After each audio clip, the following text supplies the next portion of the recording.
السلام عليكم ورحمة الله وبركاته. ازيكم يا اغلى واجمل متابعين؟ اخباركم عاملين ايه؟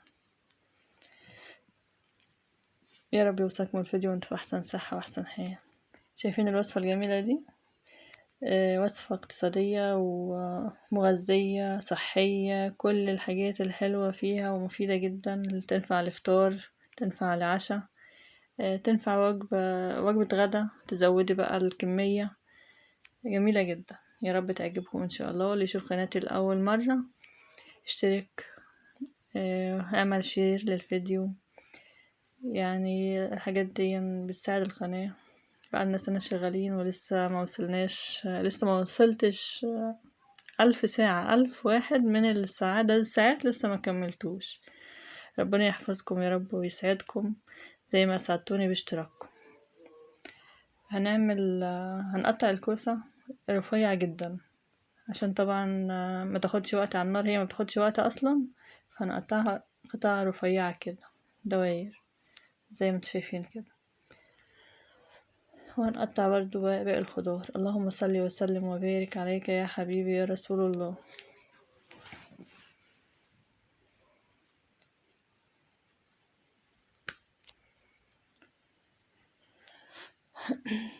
معايا 3 قرون من الفلفل.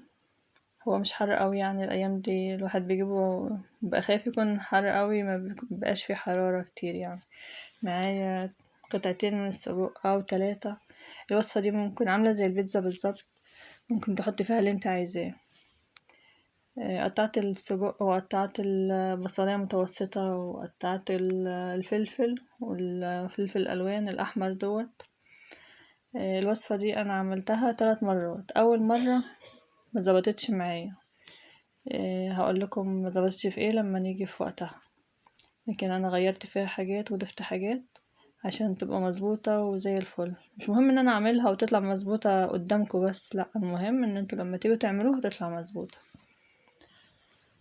نزلنا بقى على البصلة بالخضار، الفلفل والسجق والحاجات دي، وكمان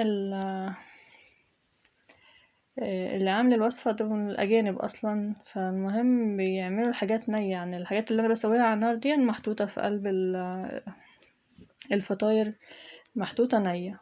أنا مش حابة كده بصراحة، لأن السجق بالذات محبش أحطه ني كده، لازم يدخل النار. ما برتاحش الحاجات الجاهزة دي إلا إذا مررتها على النار. يعني نص تسوية كده او يدبل الخضار كله، لان ما بياخدش وقت، كلها حاجات ما بتاخدش وقت يعني. لو عايزة تضيفي جزر عادي، ممكن تضيفي جزر وتسويه على البصل، بياخد وقت شوية. الجزر بياخد وقت شوية يعني. معايا 3 بيضات، وكمان رشة فلفل اسمر عشان ريحة البيض، ورشة ملح. من كل حاجة بنحط الملح بتاعها معاها. طبعا احنا حطينا الملح للخضار اللي قبل كده. معايا كمان 3 معالق دقيق، هقلبهم كويس. طبعا في الوصفة اللي انا شفتها جربتها في اول مرة مش في اضافة دقيق نهائي، فطبعا ما نفعتش. عشان كده البيض لوحده مش كافي يمسك الكوسة. بجد طعمها روعة، هتعجبكم ان شاء الله. اللي هيجربها هتعجبه، جميلة جدا في الفطار ومغذية وكلها فوائد. هننزل بقى حتى شوية زيت صغيرين كده في الطاسة، وهننزل بقى بالكوسة نرصها كده واحدة جنب واحدة زي ما انتوا شايفين كده. الموضوع بسيط ومفيهوش اي مشكلة يعني.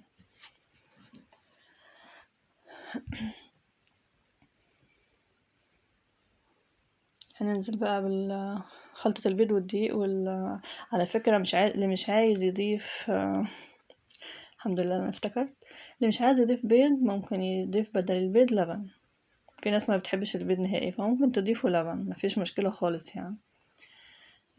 نزلنا عليها زي ما انتوا شايفين كده وقلبتها. نسيت وقلبت وانا مش الكاميرا مش مفتوحة. عادي مش مشكلة خالص، التانية هتشوفوها. دي اول فطيرة، اول طبق يعني. هنقلبها برضو على الطبق وهنسيبها بعيد لما نعمل التانية. شكل جديد ومختلف وبسيطة جدا يعني، حاجة جديدة للولاد هتعجبهم، هتفتح نفسهم على الأكل. كانوا مبسوطين بيها وعايزين نعملها لهم على طول. بصراحة يا ماما اعملي لنا بصراحة تستاهل، يعني بيقول لي تستاهل التعب يا ماما. قلت له والله يا ابني مش متعبة، هي مغذية لكن تعب ما فيهاش تعب، بنقطع الخضار وكله في ثانية. بنصب باقي خليط البيض والدقيق.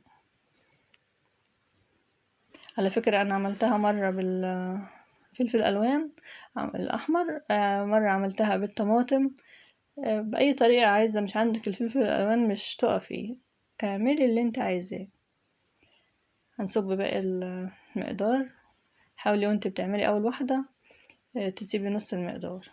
لو عايزة تقسميهم، يعني مش قادرة ان انت تسيبي النص كده، او ممكن تنزلي بزيادة اقسميهم نصين. هنحاول نخلي الخلطة اللي عملناها دي في النص بس عشان الحروف دي تمسك في بعضها. نحط الفطيرة التانية عليها ويمسكوا في بعض. انا كمان ضايفة الزيتون ده اضافة من عندي، يعني كان عندي في التلاجة، قلت اما نعملها زي البيتزا كده. طعمها تحفة بصراحة، مديها طعم جميل الزيتون. يعني لو قلتلكوا اجمل من البيتزا كمان ممكن ما تصدقوش، بس بجد جميلة جدا. رشة جبنة، رشة جبنة كده، موزاريلا، اي نوع جبنة عندك اللي كان موجود عندي، الموزاريلا ممكن.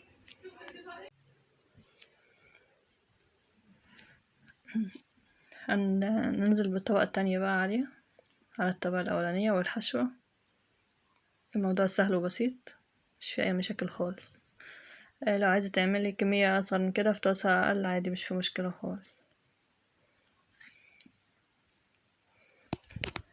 هندوس على الحروف كده بالسباتيلا عشان تلزق في بعضها. قلبتها طبعا على الطبق، الموضوع برضو مش محتاج كاميرا وعادي يعني. وهنقطعها، وألف هنا وشفا اللي يعملها ويجربها يا رب. إن شاء الله تعجبكم، بجد جميلة جدا.